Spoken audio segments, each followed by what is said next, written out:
co-host at a platform, Mr. Manish Kaptara, and he's an MD at NT International. And we will be talking about his journey. How did he started? So glad to have you here, sir. We want to know about you. कि कैसे आपने start किया and क्या journey थी आपके, आपका क्या background? Thank you, Madhumita, for inviting me to this platform. And I really hope कि जो new startups हैं, they may gain some knowledge from the journey full of success and failure that I had covered till date. So आपने जैसा पूछा कि background के लिए, so I born and bought up at Mhow आप जानते हो शायद कि it's some 30 kilometers away from Indore is like a commercial capital for Madhya Pradesh.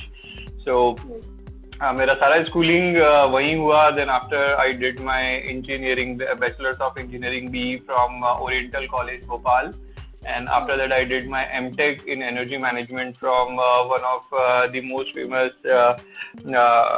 school, or you can say college school of energy and environmental studies located in Indore. It's under DAVV, Devi Lalla Vishwavidyalaya. So energy field mein it's one of the pioneer institute, or you can say school. Then after during MTech only, I completed my 2 certifications. One is Certified Energy Auditors and Certified Energy Managers through the exam conducted by Bureau of Energy Efficiency, Ministry of Power. और उसके बाद में फिर I worked for around 6 months to 12 months with 2 organizations. And तभी फिर मैंने सोचा कि there is a good opportunity to work for the consulting services in the climate change domain. And during 2008-9 I started this organization, and जो 12 years का journey रहा, full various success भी achieve की, बहुत सारे failures भी रहे, लेकिन luckily सक्सेस ज्यादा रही, फेलियर कम रहे. इसलिए मतलब वो ऐसा है कि आप जब तराजू को देखिए और एक साइड आप सक्सेस रखें, एक फेलियर रखें, दोनों बैलेंस रहे, तो दैट मीन्स आपने बहुत कुछ अचीव नहीं किया है. लेकिन यदि सक्सेस थोड़ी ज्यादा है और फेलियर कम है, क्योंकि फेलियर तो होना है, क्योंकि आपका तराजू के 2 जो है पार्ट तो होनी है, तो फेलियर्स कम रहे, सक्सेस ज्यादा रही. तो that is overall background of mine.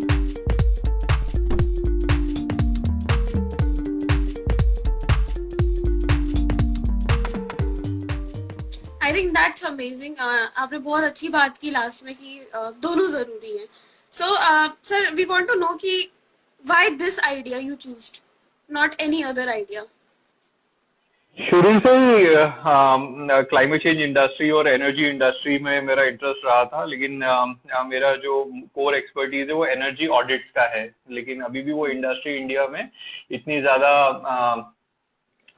you can say commercially viable to have a very large business अभी भी नहीं है. तो क्लाइमेट चेंज डोमेन 2005 में जब एक इंटरनेशनल ट्रीटी साइन हुआ था कॉल्ड एज क्योटो प्रोटोकॉल 2005 में, जिसमें ये कहा गया था कि all developed nations are responsible for the global warming, and if they can't reduce their emissions then they can buy carbon credits generated from the nations like India, that means the developing nations. तो 2005 में वो industry start हुआ, और 2008 में ही मेरा first job उसी industry में रहा एज एन ऑडिटर. मैं काफी सारे प्रोजेक्ट्स की ऑडिट की, and then from there I got the thought कि एफिशिएंट और economical you can say service providers हमारी क्लाइमेट चेंज इंडस्ट्री में नहीं थे उस टाइम, और अभी भी नहीं है. तो वहां से आइडिया है कि ऑडिट इंडस्ट्री को छोड़ के कंसल्टिंग इंडस्ट्री में आना चाहिए. फिर कंसल्टिंग के बाद में हमने कार्बन क्रेडिट्स का supply, buying, selling, that means trading, brokerage, ये सब भी हमने स्टार्ट किया. तो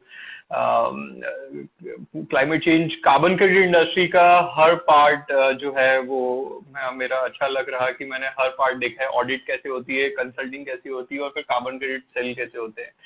और मैं अपने जो व्यूअर्स हैं आपके, उनको ये बताना चाहता हूँ कि 1 कार्बन क्रेडिट का मतलब होता है 1 ton CO2 emission reduction from the atmosphere. तो आप कोई भी एक्टिविटी करिए, जैसे आपने सोलर प्रोजेक्ट लगाया, विंड प्रोजेक्ट लगाया, दिल्ली मेट्रो जैसे एक प्रोजेक्ट है, तो उसमें बहुत मास ट्रांसपोर्टेशन सिस्टम प्रोवाइड किया गया है, जिसके अंदर बहुत जो लोग उसमें ट्रैवल करते हैं वो 2 व्हीलर, 3 व्हीलर, 4 व्हीलर व्हीकल्स जो भी है उनके पास में पेट्रोल ड्रिवन और डीजल ड्रिवन उसे वो यूज नहीं करते हैं। तो जितना भी यूज नहीं करते हैं उसके लिए रिस्पॉन्सिबल दिल्ली मेट्रो है, और जितना भी एमिशन नहीं हो रहा है उसके लिए दिल्ली मेट्रो को कार्बन क्रेडिट्स मिलते हैं। और वो कार्बन क्रेडिट्स एक एडिशनल रेवेन्यू होता है जिससे प्रोजेक्ट की वाइबिलिटी, क्योंकि एक जैसे टिकट्स सेल करती है दिल्ली मेट्रो, तो उसके लिए वो अर्निंग अपॉर्चुनिटी है, एडवर्टाइजमेंट करती है, उसके लिए अर्निंग अपॉर्चुनिटी, एक अर्निंग अपॉर्चुनिटी कार्बन क्रेडिट को सेल करके आती है, जिससे उसका रिटर्न ऑन इन्वेस्टमेंट जो है वो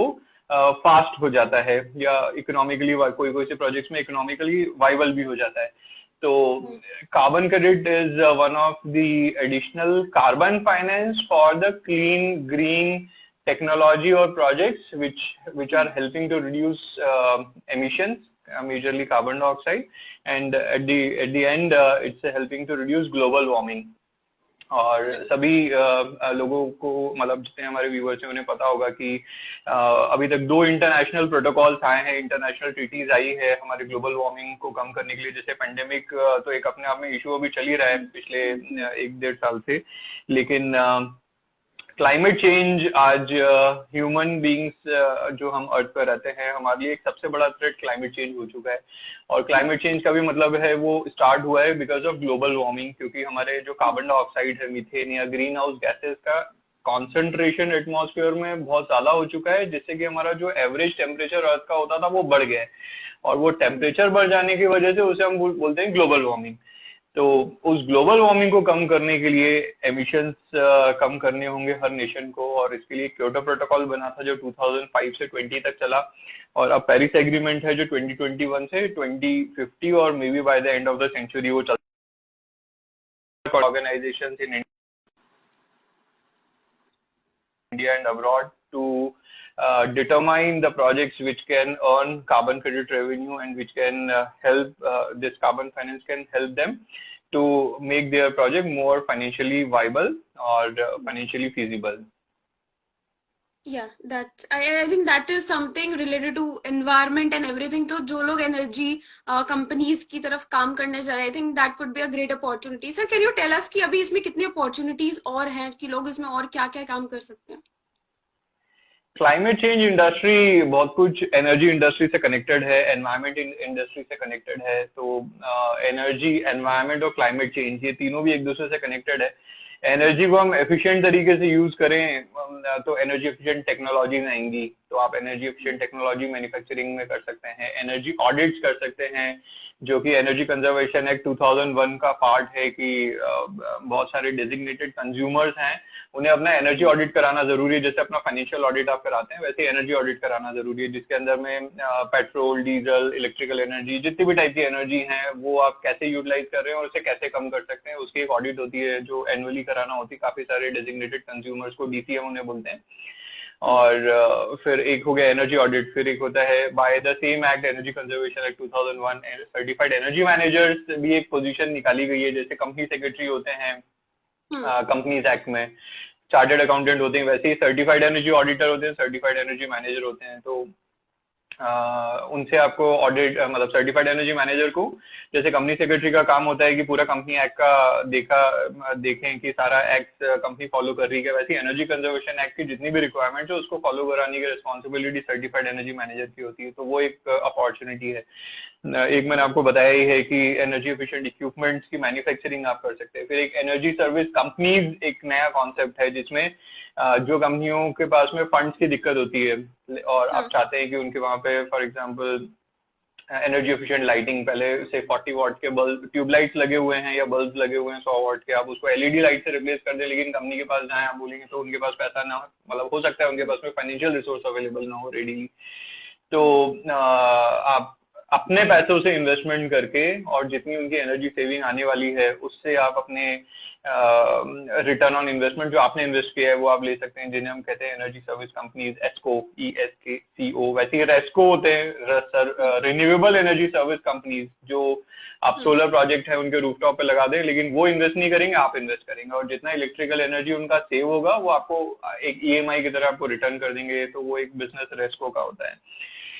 एक हमारी इंडस्ट्री जो है क्लाइमेट चेंज इंडस्ट्री में कार्बन क्रेडिट के प्रोजेक्ट्स के लिए ऑडिटर्स होते हैं, तो you can start your own audit company, और ये जितनी भी टाइप की इंडस्ट्रीज है उनमें आप जॉब तो कर ही सकते हैं। तो हालांकि जॉब वालों के लिए तो हमारा ये ग्रुप नहीं है, this is for the startup, so that is one. So आप ऑडिट इंडस्ट्री स्टार्ट कर सकते हैं, then after audit company start कर सकते हैं, देन आफ्टर आप कंसल्टिंग कंपनी स्टार्ट कर सकते हैं जैसा हम कर रहे हैं, देन आफ्टर आप कार्बन क्रेडिट्स को बाय सेल कर सकते हैं जैसे ट्रेडिंग, ब्रोकरेज या और सबसे हमारी अच्छी बात यह है हमारी ऑर्गेनाइजेशन की, we provide end-to-end services starting from document collection to getting the project registration, then verification, then finding a buyer, sell the credits, bring the revenue, starting from document collection up to revenue realization to the bank account of our clients. This is the major USP, and we do not take any fee before we do bring revenue for the client. So that means they are shielded through the financial risk, investment risk, हमें पे करने के लिए हमारे auditors या हमारे जो carbon credit standard की रजिस्ट्रेशन वेरिफिकेशन फी पे करने के लिए। सो that is the USP, you can say, which makes us different from the other competitors of ours located in India or abroad. Okay, I think great. And you have a clients like Adani, so आपके पास इतने अच्छे अच्छे clients अभी, I think so. Like this achievement, how do you say कि मतलब आजकल network कितना important है according to startups, according to your company? So what would you advise on that? Network और रिलेशन का मेरा अपना एक डेफिनेशन है, मतलब कि नेटवर्क का मतलब होता है कि आपकी जो नेट होती है, आपने नेट देखा होगा, जो आप बैडमिंटन खेलते हैं उसकी जो रैकेट की नेट होती है, तो नेट का मतलब ये है कि, और उसकी जो नॉट्स होती हैं जो अब एक लाइन दूसरी लाइन को क्रॉस करती है वो नॉट्स होती हैं।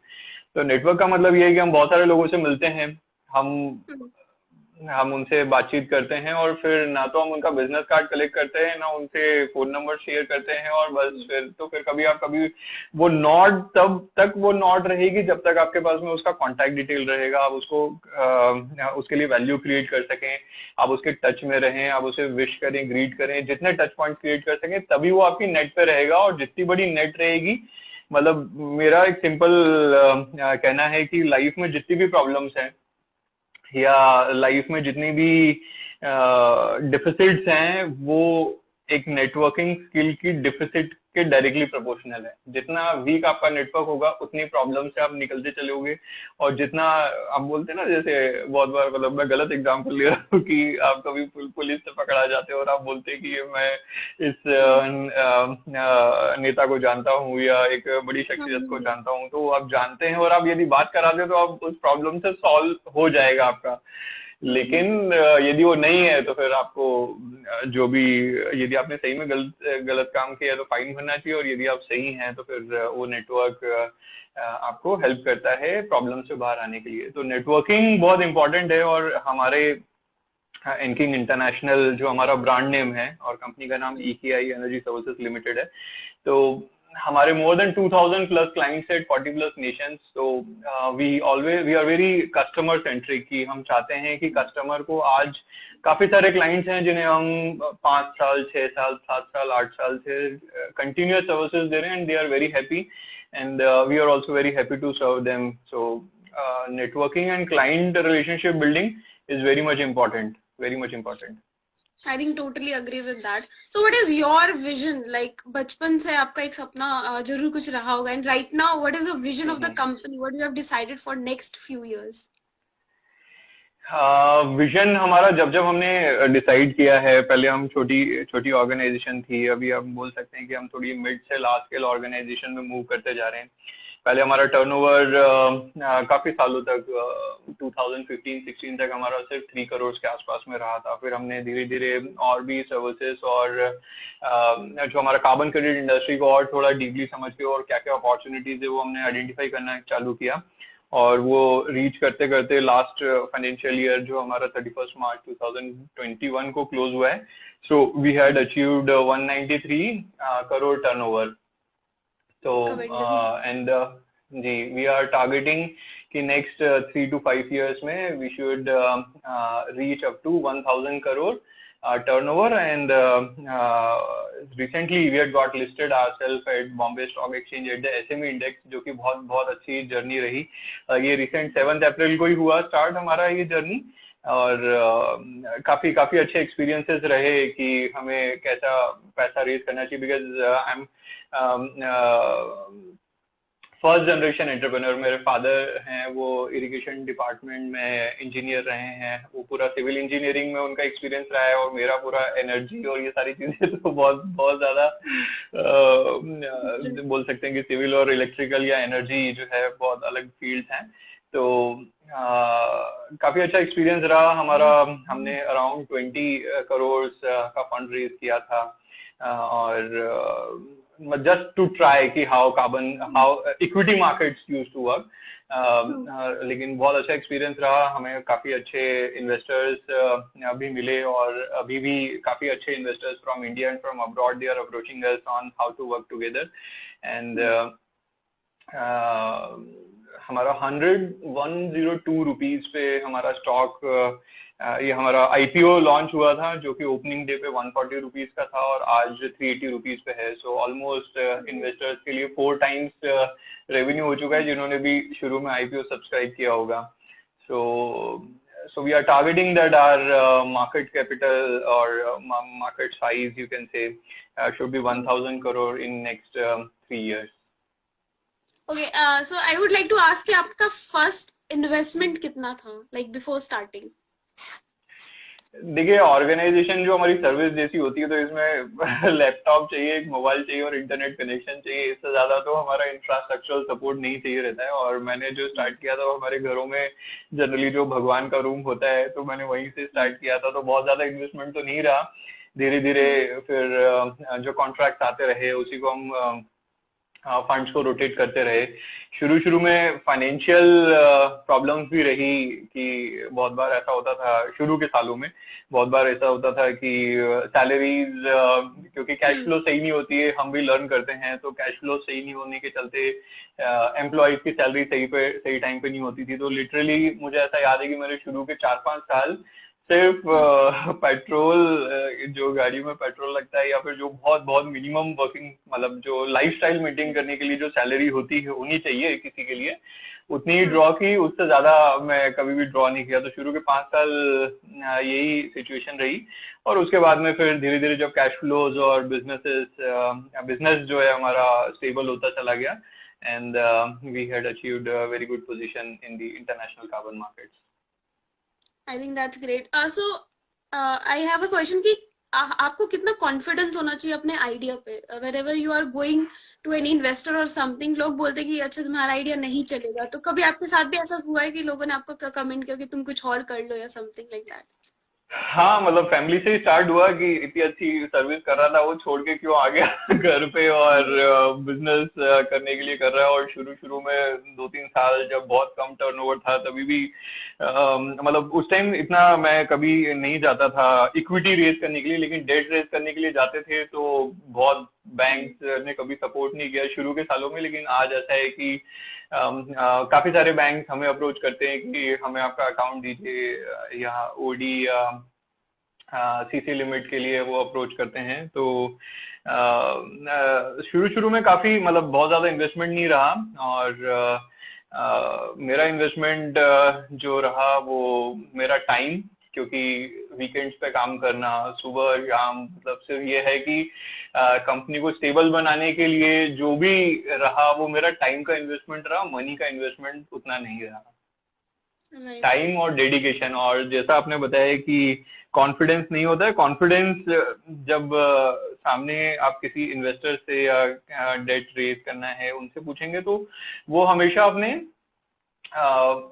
उन्होंने जो मनी देने वाले हैं, लैंड करने वाले हैं, either in the form of equity और डेट, वो हमेशा ये सोचते हैं कि वो अपना पैसा कैसे सेव करेंगे, कैसे ग्रो करेंगे। लेकिन और हो सकता है कि आपका जो कम्युनिकेशन स्किल है या जो आपने बिजनेस प्लान बनाया है वो उन्हें समझ ना आए। ये को हमेशा जरूरी नहीं है कि जैसा आप समझते हैं वैसे ही सामने वाला भी समझे।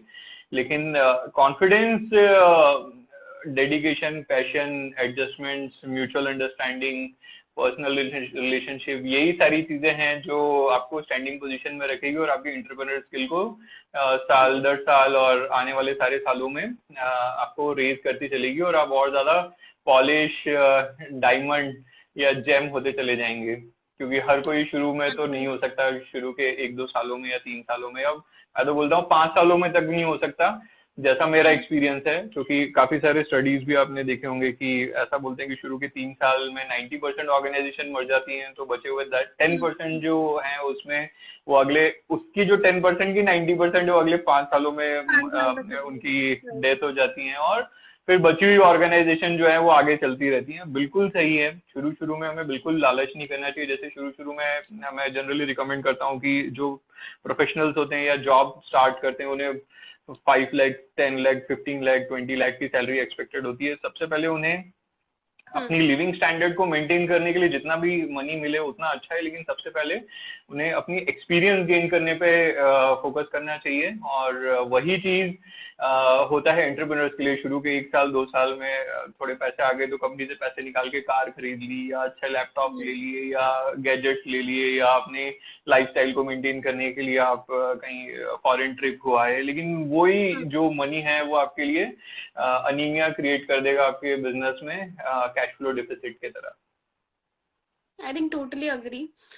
Sir, we have seen a lot of people starting at the age of 15 these days, like after Startup India came existence.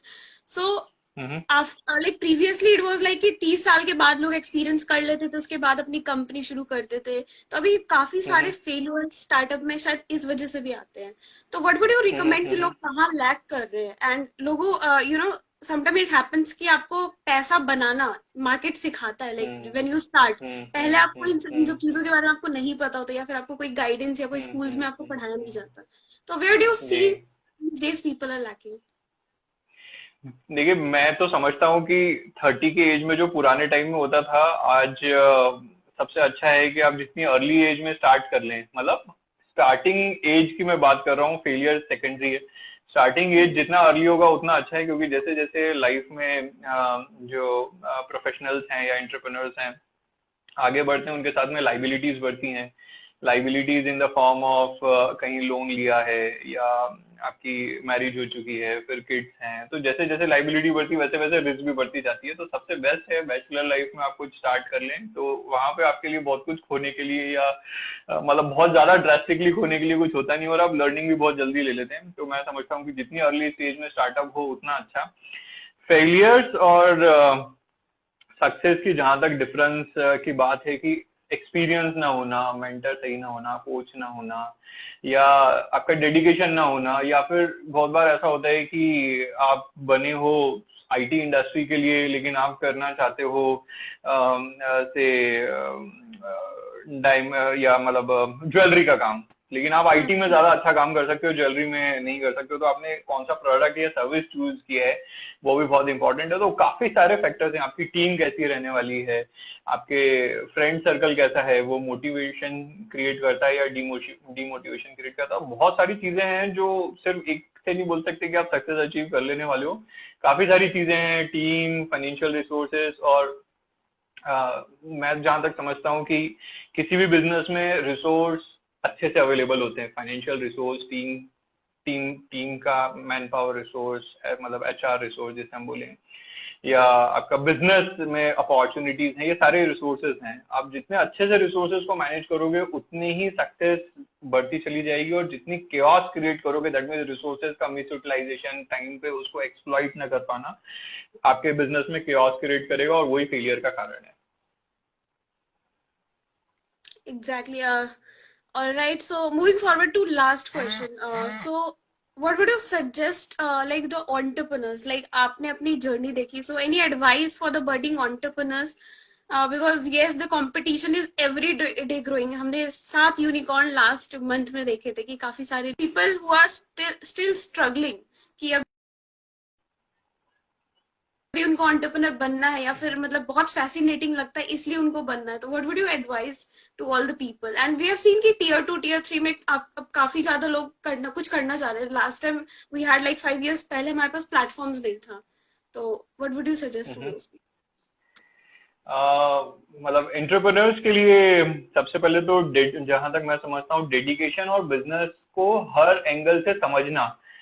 मतलब शुरू शुरू की बात है कि हमारे बिजनेस में बहुत बार छोटा बिजनेस था तो जो अकाउंटेंट होते थे वो हर 2 महीने में 3 महीने में छोड़ के चले जाते थे, तो लिटरली टेली चलाना भी मैं सीख चुका था कि वाउचर्स कैसे क्रिएट करना है, टेली में बैलेंस शीट कैसे क्रिएट होगी, क्या होगा कैसे होगा। तो बिजनेस के हर एंगल मतलब कोशिश करना चाहिए कि हमें पियोन से लगा के जो एमडी लेवल की जो पोजीशन है उसका हर angle word line to line मतलब हम उसको समझें और उस प्रोसेस को ऑप्टिमाइज करना, प्रोसेस को इम्प्रूव करने के लिए हम क्या काम कर सकते हैं हमें वो करना चाहिए। तो डेडिकेशन हो गया, पैशन बहुत जरूरी है। फेलियर जरूर आने वाले हैं लेकिन पैशन ही आपको अपस्टैंडिंग पोजीशन में रखने वाला है। तो डेडिकेशन, पैशन, एडजस्टमेंट्स बहुत जरूरी है। तो यदि क्योंकि हम लाइफ में हमारे क्लाइंट्स, हमारे टीम, हम जो चाहते हैं वो हमेशा वैसे नहीं मिलने वाले हैं, क्योंकि कभी भी आप नहीं चूज कर सकते कि आपका एम्प्लॉय ड्यूरिंग इंटरव्यू तो बहुत अच्छा बोलेगा लेकिन ड्यूरिंग द टाइम वो धीरे धीरे आपको समझ में आना चालू हो जाता है कि फ्रीक्वेंसी कैसे मैच हो रही है। या क्लाइंट भी बहुत बार बहुत रिजिड क्लाइंट्स भी आपको मिलते हैं। एडजस्टमेंट करना बहुत जरूरी है, म्यूचुअल अंडरस्टैंडिंग करना बहुत जरूरी है, personal relationship, work life balance ये करना जरूरी है। और ये जितना जरूरी बिजनेस में उतना ही जरूरी आपका पर्सनल लाइफ में, क्योंकि पर्सनल लाइफ में क्योस होगी तो बिजनेस में भी उतनी ही लेवल की क्योस रहने वाली है। तो दोनों भी एक तरह का रिफ्लेक्शन है। आइदर इफ यू आर आपका बिजनेस में क्योस नहीं है तो उतनी उतनी आपकी लाइफ भी कम क्योटिक होगी। तो try to manage both work and life at the same pace. Okay, I think perfect answer. Totally agree. And I think जितने भी entrepreneurs इस live session को देखेंगे, they would be really inspired of your journey, and they want to become like you have achieved a great success in your life. So thank you so much for joining us, sir. It was a pleasure having you. And काफी सारी insights आपने share किया, which will be helping every entrepreneur. So thanks a lot.